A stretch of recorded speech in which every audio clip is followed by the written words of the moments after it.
ꯉꯁꯤ ꯕꯪꯒ꯭ꯂꯥꯗꯦꯁꯇ ꯈꯨꯟꯗꯥꯗꯨꯅ ꯂꯩꯔꯤꯕ ꯃꯩꯇꯩꯁꯤꯡꯅ ꯕꯪꯒ꯭ꯂꯥꯗꯦꯁꯀꯤ ꯅꯤꯡꯇꯝ ꯂꯥꯟꯗ ꯁꯔꯨꯛ ꯌꯥꯈꯤꯕ ꯑꯗꯨꯒꯨꯝꯂꯕ ꯊꯧꯅꯥ ꯐꯔꯕ ꯅꯤꯡꯇꯝ ꯂꯥꯟꯃꯤꯁꯤꯡꯗꯨꯕꯨ ꯃꯅꯤꯄꯨꯔꯤ ꯌꯨꯠ ꯐꯣꯔꯝ ꯕꯪꯒ꯭ꯂꯥꯗꯦꯁꯅ ꯁꯤꯟꯗꯨꯅ ꯃꯈꯣꯏꯕꯨ ꯏꯀꯥꯏ ꯈꯨꯝꯅꯕ ꯎꯠꯄꯒꯤ ꯊꯧꯔꯝꯗꯨꯅꯤ ꯃꯌꯥꯝ ꯉꯁꯤ ꯄꯥꯡꯊꯣꯛꯂꯤꯕꯁꯦ꯫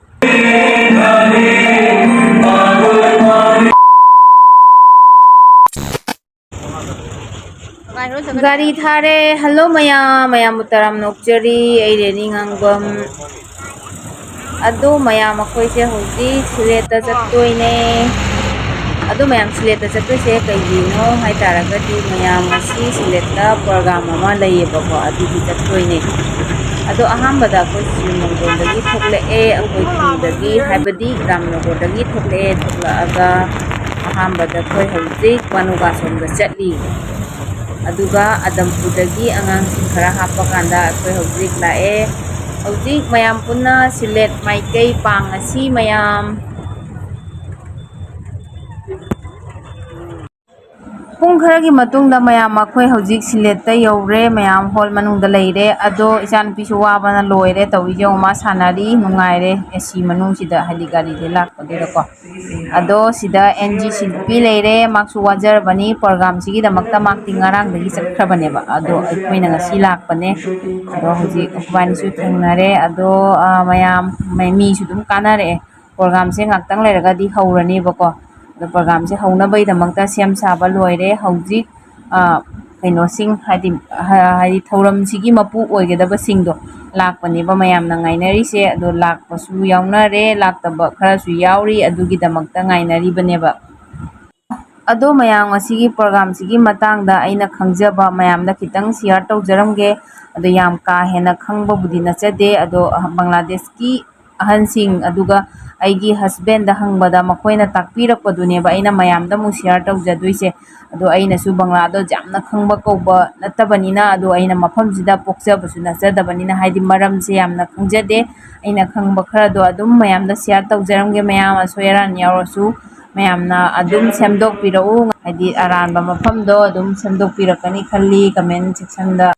ꯉꯁꯤ ꯕꯪꯒ꯭ꯂꯥꯗꯦꯁꯇ ꯈꯨꯟꯗꯥꯗꯨꯅ ꯂꯩꯔꯤꯕ ꯃꯩꯇꯩꯁꯤꯡꯅ ꯕꯪꯒ꯭ꯂꯥꯗꯦꯁꯀꯤ ꯅꯤꯡꯇꯝ ꯂꯥꯟꯗ ꯁꯔꯨꯛ ꯌꯥꯈꯤꯕ ꯑꯗꯨꯒꯨꯝꯂꯕ ꯊꯧꯅꯥ ꯐꯔꯕ ꯅꯤꯡꯇꯝ ꯂꯥꯟꯃꯤꯁꯤꯡꯗꯨꯕꯨ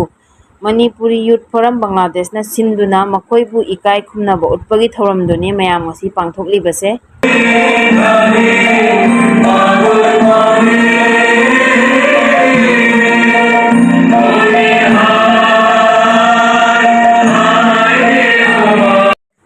ꯑꯗꯨꯒ ꯃꯌꯥꯝ ꯂꯣꯏꯅꯅ 21 ꯐꯦꯕ꯭ꯔꯨꯋꯥꯔꯤ ꯃꯥꯂꯦꯝꯒꯤ ꯏꯃꯥ ꯂꯣꯟꯒꯤ ꯅꯨꯃꯤꯠꯀ ꯃꯔꯤ ꯂꯩꯅꯅꯀꯣ ꯁꯩꯔꯦꯡ ꯁꯩꯗꯥꯅꯕꯗ ꯑꯩꯒꯤ ꯏꯆꯥꯅꯨꯄꯤ ꯂꯦꯝꯕꯤꯁꯅꯥꯁꯨ ꯁꯩꯔꯦꯡꯗꯨꯗ ꯁꯔꯨꯛ ꯌꯥꯗꯨꯅ ꯁꯦꯀꯦꯟ ꯇꯥꯈꯤꯕ꯫ ꯑꯗꯨꯗ ꯃꯅꯤꯄꯨꯔꯤ ꯌꯨꯠ ꯐꯣꯔꯝ ꯕꯪꯒ꯭ꯂꯥꯗꯦꯁꯅ ꯃꯈꯣꯏꯕꯨꯁꯨ ꯃꯅꯥ ꯃꯊꯨꯝ ꯌꯦꯟꯊꯣꯛꯈꯤ꯫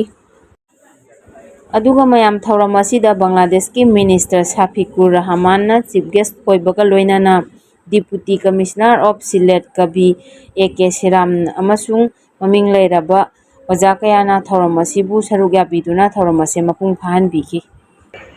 এবং ধন্যবাদ জানাচ্ছি আজকের আয়োজনে বিশেষ অতিথি সিলেট মহানগর আওয়ামী লীগ এর সাবেক সাধারণ সম্পাদক সহ সভাপতি জনাব আসাদুদ্দিন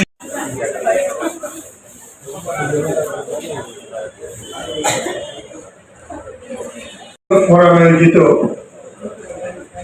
মণিপুরী সম্প্রদায়ের বীর মুক্তিযোদ্ধাদের সংবর্ধনা অনুষ্ঠানে সম্মানিত সভাপতি, প্রবাসী কল্যাণ বৈদেশিক মন্ত্রণালয়, আমি আবারও আপনারা যারা উপস্থিত হয়েছেন, বিশেষ করে আমাদের যে বীর মুক্তিযোদ্ধাদের জন্য উপস্থিত হয়েছেন, তাদের প্রতি আমি শ্রদ্ধা নিবেদন করে অতিথিদের সকলকে শ্রদ্ধা জানিয়ে আমার বক্তব্য এখানে শেষ করছি। ধন্যবাদ।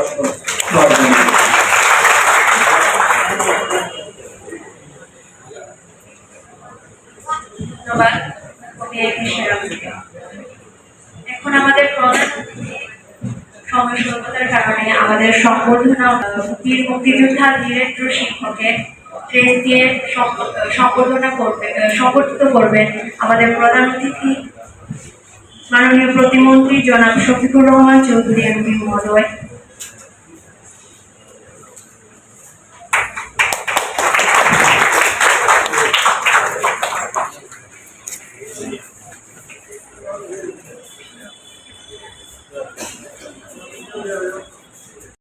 সভাপতি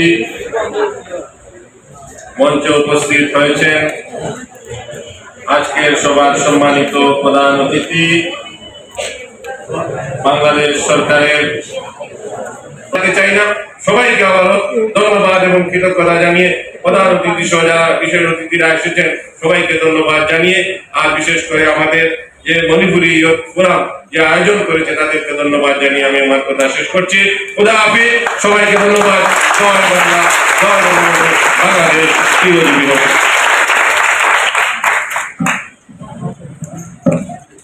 ধন্যবাদ জ্ঞাপন করছি জনাব অ্যাডভোকেট নাসির উদ্দিন খান, জেলা পরিষদ চেয়ারম্যান, সিলেট।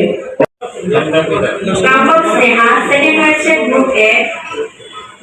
অমরাজন খুশিবা দুয়াং, থার্ড হয়েছে গ্রুপ এ তে। লেখরাগন খাজানাঙ্গি, গ্রুপ বি তে থার্ড হয়েছে। এই সময় এলফাবি এলিনা, গ্রুপ বি প্রথম।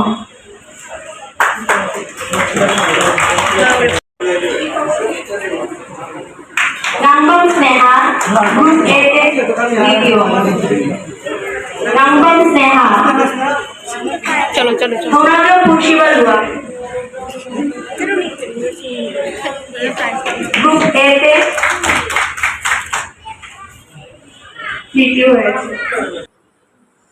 mayam ichanpi masakse yung chak lambaga adai nuksa sabagi wabaga adai lambi journey torokpagi ado haidi wa kai haidon wasu wa ba harau so harau ba adune ba ma toise ado magi price se phangose ma aduki matik harau ba na mak loire ado mayam program su loisalae ado asumaina manipur youth forum na afaba thabok thorom kaya paikhalakpase aduki matik harawi aduki matik chokthakningai oi aduna matung tarakpadasu asidagi henba thabak thorom kaya apha aphaba inkhalakliba mahiroisinggi dama education sport na singba program kaya pangthokpa ngamba oibiu haiduna aigi maikaidagi manipur youth forum bangladesh pu ekha mongol pijari